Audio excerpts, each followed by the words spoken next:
I'm going to start talking about, and that is Mother's Day. And I think I already alluded to how Unity looks at Mother's Day. And we really look at Father's Day in the same way because we all have a male and female side in us. We have a male and female nature. And I want to take you to, sometimes some people were not so blessed with a really great mother role model, or maybe their mother wasn't even in their life, their birth mother, their blood mother. So I really like to take it to encourage you in all ways, whether you got a really great mother figure in your life that you want to honor today, whether they're here in this realm or whether they've transitioned. Also, keep in mind that all of us have many mother figures. I was thinking about, I was one to be very blessed with a loving mother, but because of situations with her health, she wasn't always able to be present with us as kids. No fault of her own. It was just that she was a brittle diabetic. And so, but the times when I know that I am who I am because of who I grew up with. So I really got that caregiving and that loving heart from my mother. But I also thought about, I was thinking about mother figures, and I titled this talk, You Matter, right? And I was thinking about the mother figures in our lives, in my life, who helped me really recognize that they made me feel like I did matter. I went back to a second grade teacher who I couldn't even tell you what she did, but she's still in my mind and in my heart, that she made me feel important in that class. And that was foundational for me. It was foundational. I think about my kids, they're in their 40s, but they also continue to make me feel like I matter. And of course, my grandkids make me feel like I matter. But you all out there make me feel like I matter. And I think about who in your life helps you to feel like you matter. Because you do. You really do matter. I was thinking about, my mother transitioned, I think it's been now like 15 or 16 years. And I sometimes hear in conversation with myself, and I hear this with others, I lost my mother a year ago, or for some of you, I lost my mother a week ago. And I often catch myself when I say that, I'm like, why do we use that phrase? I lost my mother. I didn't lose her. But I'm not sure why we use that. I didn't lose her. She is still present with me inside my heart. She can't be lost. So I'm going to work at trying to change my language with that we didn't lose anybody. They transitioned into the next realm. But spiritually, they're always here. So how can I say I lost her? I didn't. So I want to talk to you a little bit about this time we're in and the frustration level of many of us. And I think I liken it to the feeling of high school, senior year of high school.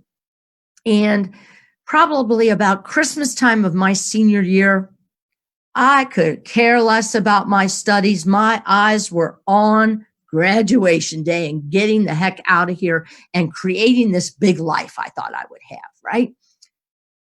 And I feel like that's how I kind of think I'm feeling that way about this corona and this Mike DeWine now releasing some avenues that are going to be opening up this week.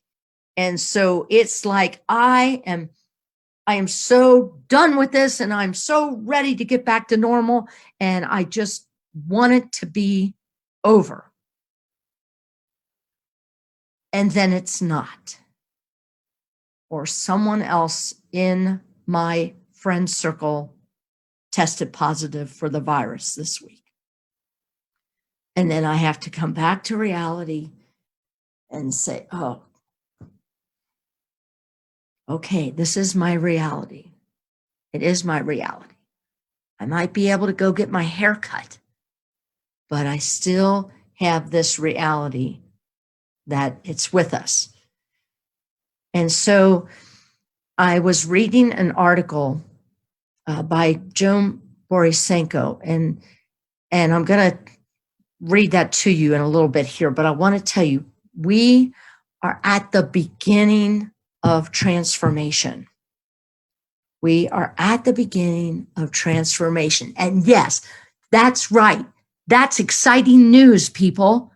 This is a time for us to become hyper consciously aware of our spiritual self, because this is a transformation of not only personally, we are in a transformation. We are in a transformation for our human family, and we are in a transformation for our planet.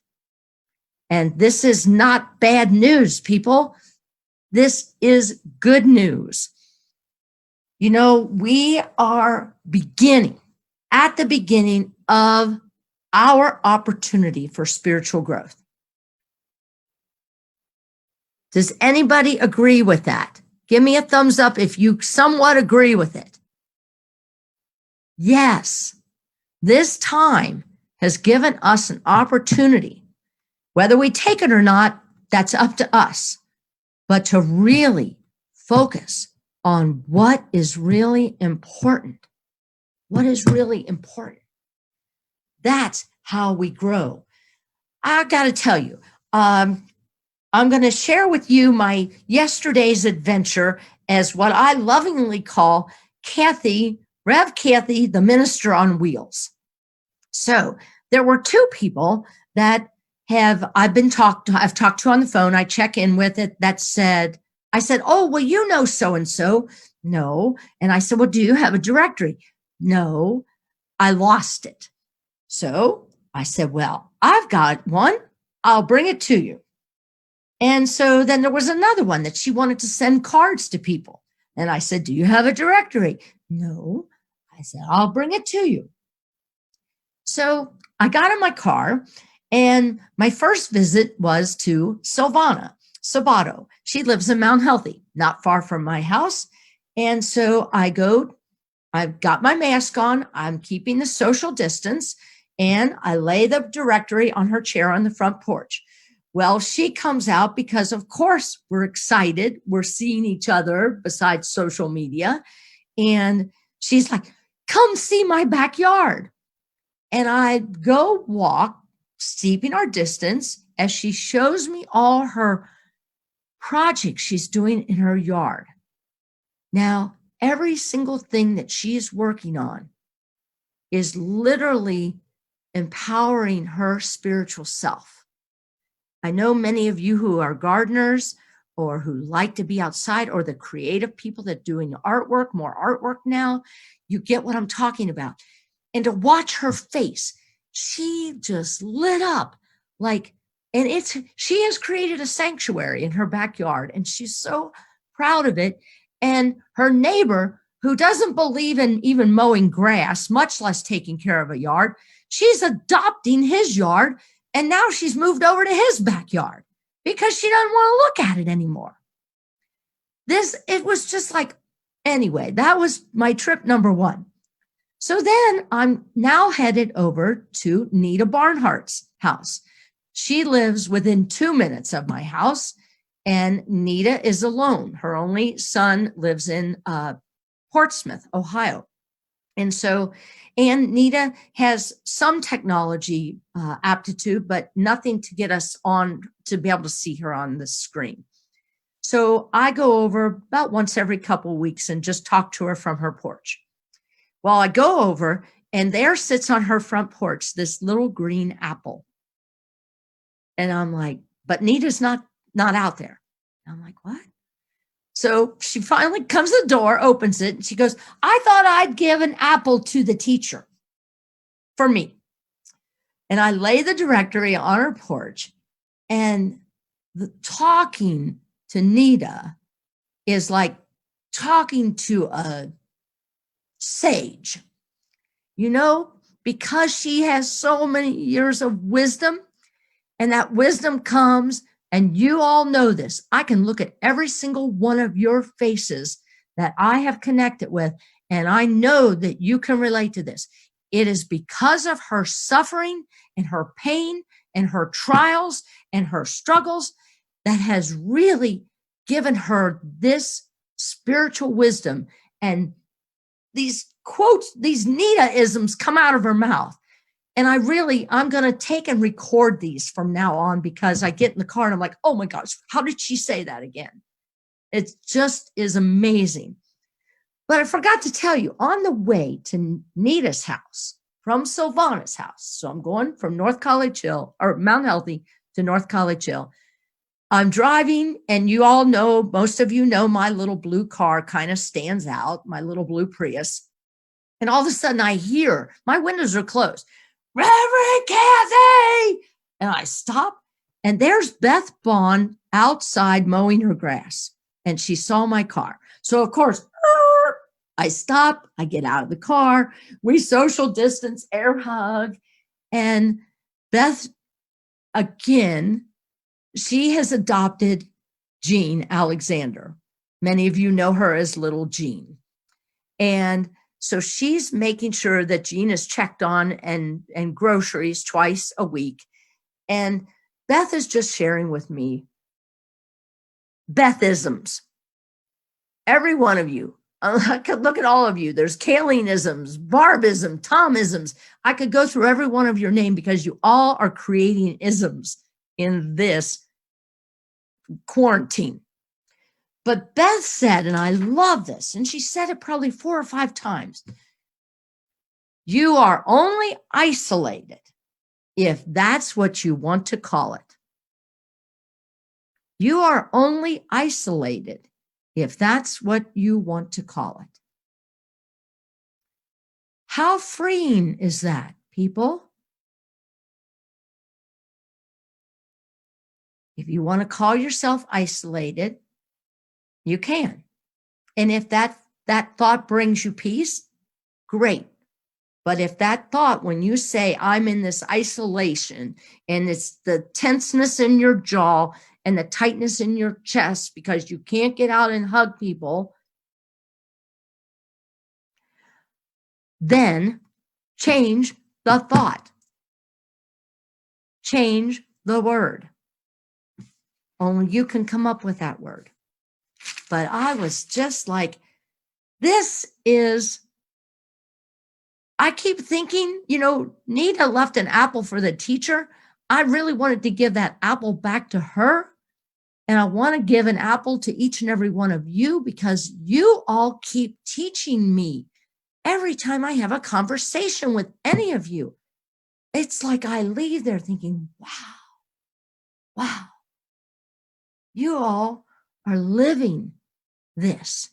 You all are living the positive, practical approach to living life. And it's not easy. I get it. It is not easy.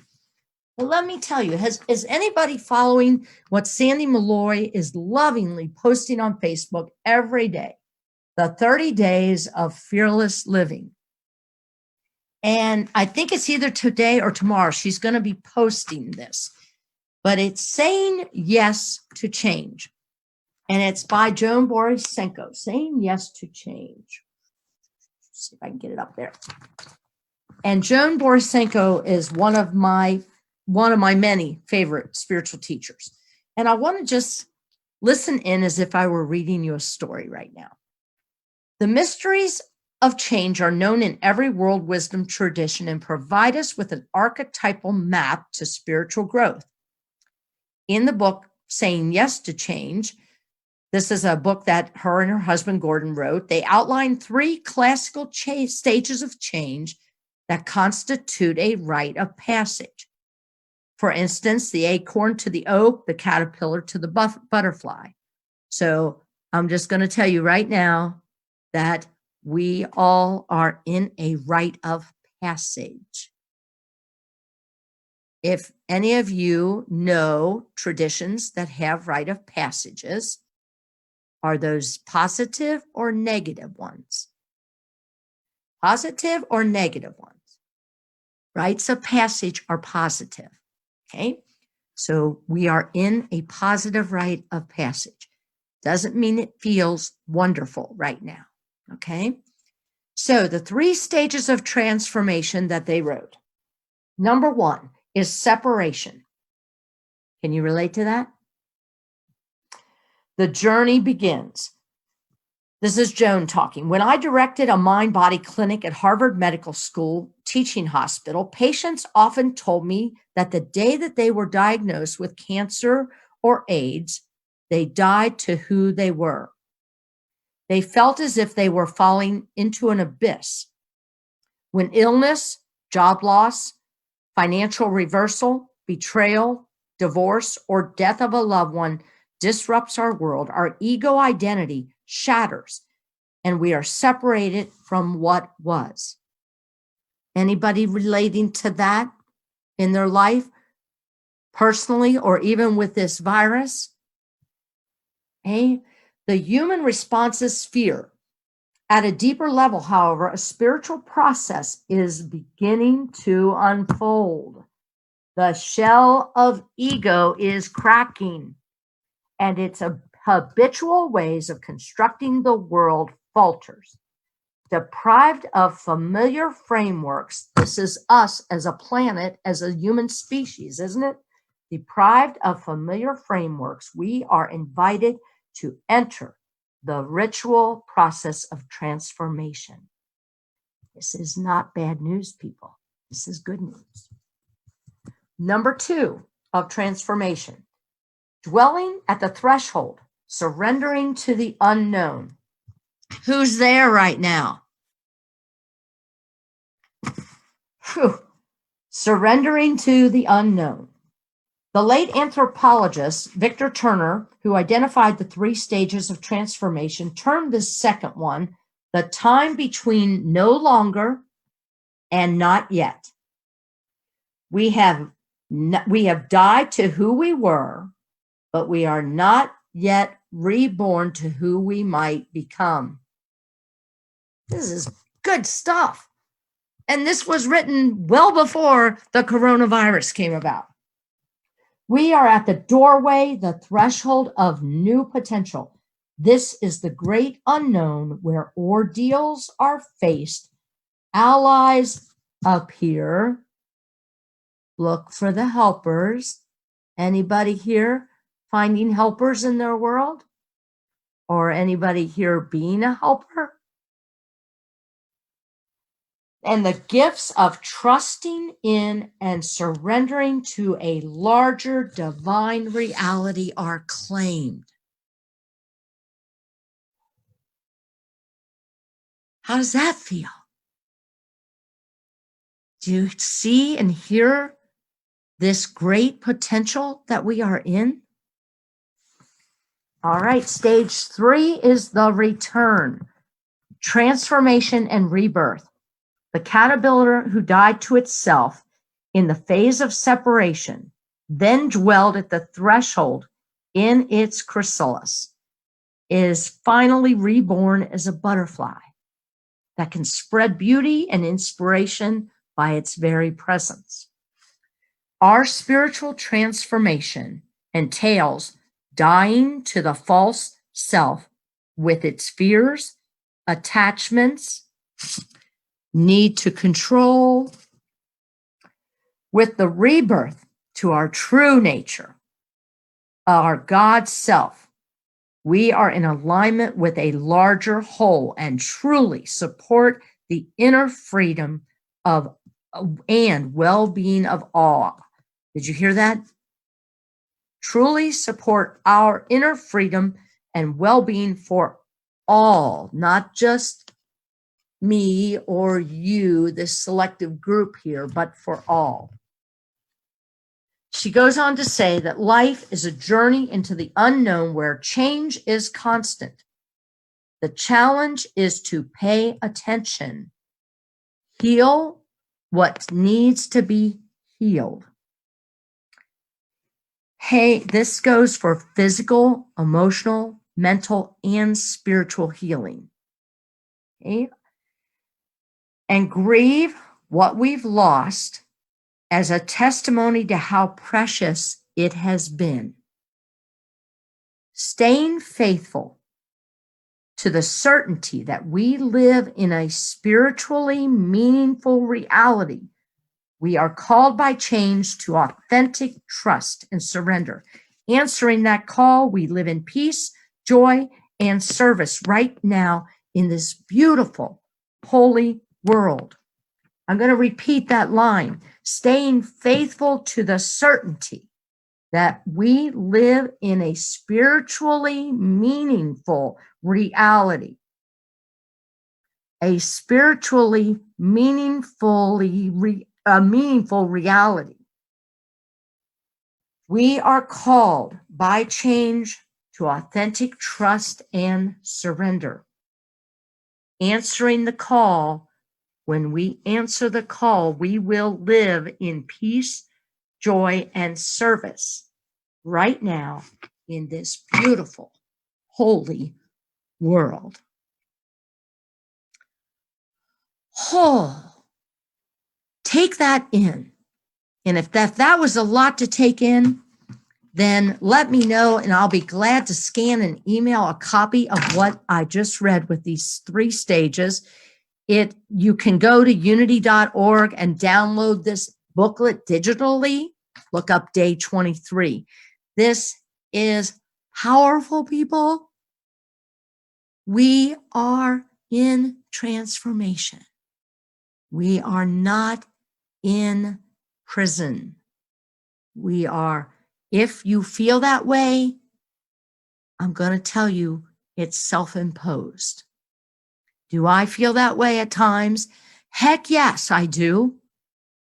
And again, it is a roller coaster.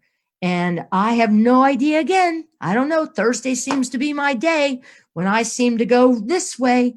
And Michael said, "You're not yourself. What's the matter with you?"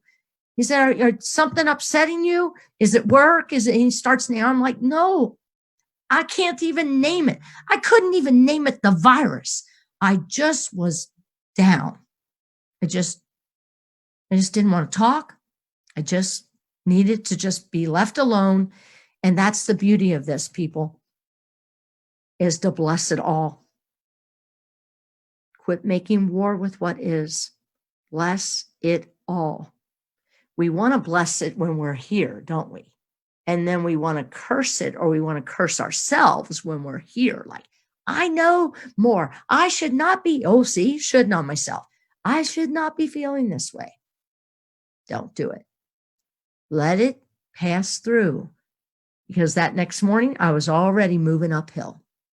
So I think that's my message to you today. Do you matter?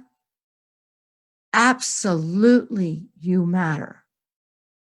And you matter because you are a part of the great I am.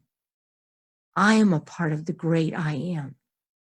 And that's enough to matter.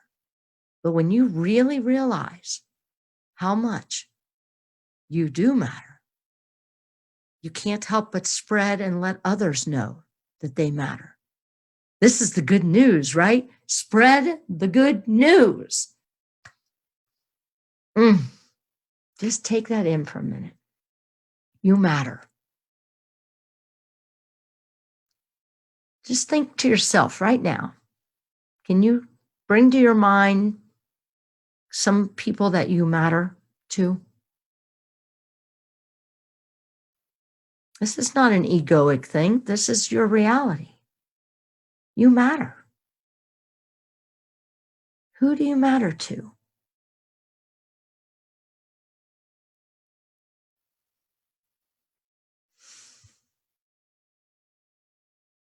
Yes. And then who matters to you? You might want to let them know that today. Maybe they need to hear that just as much as you need to hear that you matter. Maybe you want to tell some people that today. We especially need that in this time. Yeah. I don't care if words of affirmation are your love language or not. Who doesn't want to hear affirmation? So, with that, I'm going to end the talk with my lovingly namaste, which truly means that Christ in me, truly sees and honors that Christ presence in each and every one of you. Namaste.